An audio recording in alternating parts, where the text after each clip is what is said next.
So Dwaine, we're sitting here in Sri Lanka after all these years, never actually played in a team together, always just played against each other the whole time. But yet we come from the same neck of the hood, same neighborhood. How have you found it out here in Sri Lanka so far? No, I've enjoyed it a lot. Unfortunately, the rain has been stopping a few games, but no, it's really fun. I enjoy the T10 format. It's like playing with you for the first time. Always, like you say, just played against you. And yeah, I'm glad this time around we can actually share a field. It has been strange because I mean we played a long time in domestic cricket in South Africa, franchise cricket, and it always just seems like we're against each other on the battlefield the whole time. I suppose it's always, you know, you can't have two all-rounders in a team. But can you actually remember the first time we played against each other? My first memory of playing against you was, I think it was my first T20 tournament for the Lions. I remember I came into bat. I think we needed like quite a bit of runs. I think you bowled the last few overs. I think you bowled me off cutter, you got me out caught long on. Big celebration. I remember flipping hating you for it. But yeah, that's my first memory. And yours? I remember, I think it was even before that, I think you were still at university at that stage and, you know, playing for the Titans, which is a franchise in Pretoria. We had an inter-squad game in the winter, and I think you were part of that inter-squad game. And I actually think, if I don't, memory serves me correctly, I think you actually got me out in that game. I think you bowled me in that game also. Granted, I think I was on a couple of runs, but I remember you got me out in that game. And yeah, that was the earliest memory. And then you left us, and you left the Titans, and you went to go play for the Lions. Yeah, but like you said, but as long as you were there, there's no place for me. So I needed to go search for a different opportunity. Fortunately, got that at Northwest and in the Lions.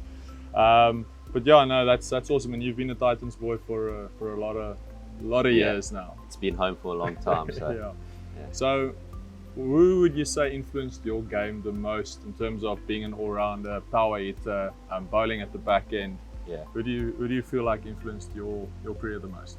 I think you know, growing up as a kid, you know, you don't really look at a specific person or whatever. So I always used to watch Hansie Cronje. You know, he just happened to be an all-rounder, but I enjoyed his leadership and all of that. But you know, I think the person who influenced me the most actually was Albie Morkel. You know, played with him at the Titans, and we were kind of always competing against each other because he was also all-rounder. So whenever he got called up to the Pretorius side, then I would take his spot, and then when he'd come back, then, you know, I would be out of the team. Until I kind of got to the situation where I was like, you know, why can't we both be in the same team? You know, it doesn't just have to be one person in the team, it can be both of us. So that was when I kind of started watching him, molding my game around him, especially the power hitting part. He was, you know, one of the best death hitters ever. And, you know, I tried to learn with him as much as I could. And yourself, where did you kind of find your mold? I'd probably say the guy that when I was younger had the biggest influence on my game was Gordon Parsons. Obviously, he was at the Lions. He saw me at Northwest and he really tried to get me in. Was he the bowling coach or assistant coach of that? He was the bowling coach of the Lions, and he really taught me a lot about bowling, just being patient, those type of things. And when I was younger, it was Ria Nivot. So in Rustenburg, where I grew up, we didn't have much professional coaches, and he was one professional player that came down there and really changed my career. So yeah, he made a massive influence. And then to a later part of my career, I think I've mentioned this a few times, Mark Boucher played a massive role in the way I saw myself as a bowler in T20 cricket. I think I always got it wrong, tried to compete, tried to bowl my fastest that I can and do like a attacking job instead of just doing me. Yeah. And he just taught me that basically, you know what, you don't have to be the fire, you can be the water as well. So yeah, he changed my whole philosophy in terms of bowling, and then Faf changed my whole philosophy in terms of batting. Like not necessarily always trying to play the situation, but actually being really impactful when you're going out to bat. And it might not always go your way, but when it goes your way, hopefully you can win a game. I think that's the thing, is that situation when we go bat the whole time, it's not always the big scores that count, but it's the small little impacts in the game that count. So question for you, you've obviously played all formats for South Africa. I think I already know the answer. I missed out on one format, unfortunately, but which one would you say was your proudest moment making your debut? Well, I would definitely say Test cricket. That's definitely my proudest moment because it was a massive dream when you're growing up to play Test cricket. But then when you start playing cricket and you see what level the Test players are at, you're like, okay, well, that's probably going to be impossible for me to reach. And I got my opportunity to play. Really enjoyed every moment of it, but it's also definitely the toughest format that I played. I mean, at my pace, when the wickets are good, it's really tough to still be effective and strike. That was one of my best moments. But I remember one time, I'm not sure if you can remember this, and I 100% agreed at that moment. So we were playing a 4-day game in Potch. I know exactly what you're gonna do. Yeah. And I think it was a year or two after that, after you went to go play in England. I think, stop you like that. I think you actually got called up for the Test side in that game. Was it at that 4-day game where you got told that you were? Might be that one, or I might have been called up for my ODI debut. One of my debuts. I remember that game that we played against each other. You got called up for the national squad during that game. Yeah. And you popped a comment and you said, "Well, luckily I went to England. Otherwise, we would never play." And I must say, I think I agree with you. Like I say, we play hard in the field. We always that's one thing that I could say is that you've always been a competitor on the field. You always competed, play hard in the field, but then as it should be, off the field, there's never any grudges, never everything. It's just it's all about competing and playing hard in the field. So. Well, I think if you look at our skill sets, both like we aren't the fastest bowlers, so you need to have that competitive mindset. 100%. You can't just sit back and stand back and expect the guy to get on top of you. You've got to use what you have, and fortunately, we both quite tall guys and can maybe get in someone's face, so we don't have the pace to do it. You've got to find another way. But definitely. I remember those moments, and obviously, you've had a phenomenal career for the Pretorius, and then, you've played World Cups, you've played Champions Trophy, played Test matches, everything. And how are you finding the whole franchise circuit thing now for you? Personally, I'm enjoying it a lot. I really feel like I can balance out things a bit more, but I wouldn't suggest that a youngster does it too early.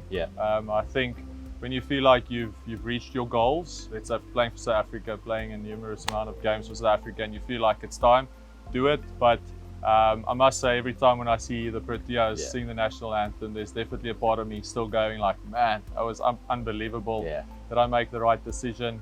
And when you think about it, you probably did, but at the end of the day, there's nothing that beats that feeling. But I'm enjoying the franchise circuit at the moment.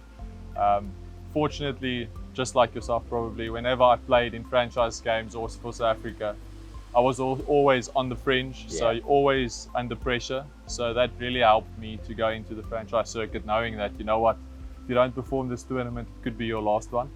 That really helped me a lot. And yourself?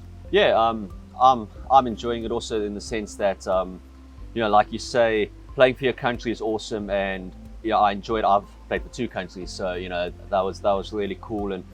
And I sometimes I get a little bit scared when I look at the younger generation nowadays, how quick they are to give up 4-day cricket and just go into the franchise world. Because I still feel like 4-day cricket and Test match cricket is the pinnacle of the game, and that's where you should be striving. I think you learn so much as a player playing 4-day cricket. Getting to the Test cricket, it's the best format that there is. And I sometimes get sad that the younger players nowadays are just focusing so much on the white ball.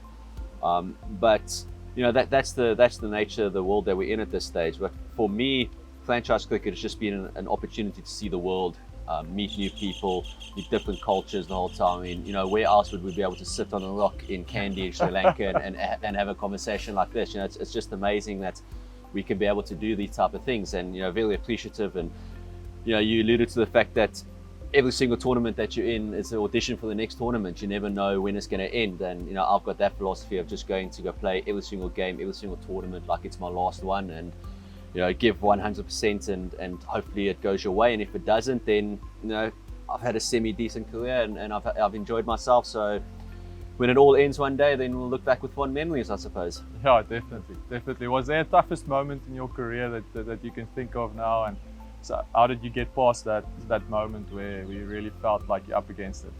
The toughest one for me was actually the first year when I went to go play in England. After I left South Africa to go play in England, I just had a bad season, and you know, there was those thoughts of, did I make the right decision?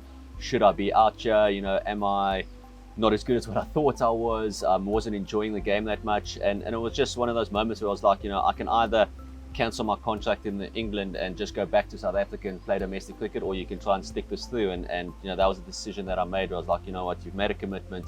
This is going to make you a better player. You just got to work harder and go with it. And you know, fortunately, I stuck with it, and it worked out nicely in the end. So yeah, that's awesome. but That's cool. awesome. But it's Thanks. awesome having a chat Thanks, with you. buddy. Appreciate Good to it. be out here, and hopefully we play together a lot more in the Yeah, future. it would be fun. Thanks, man. Cool.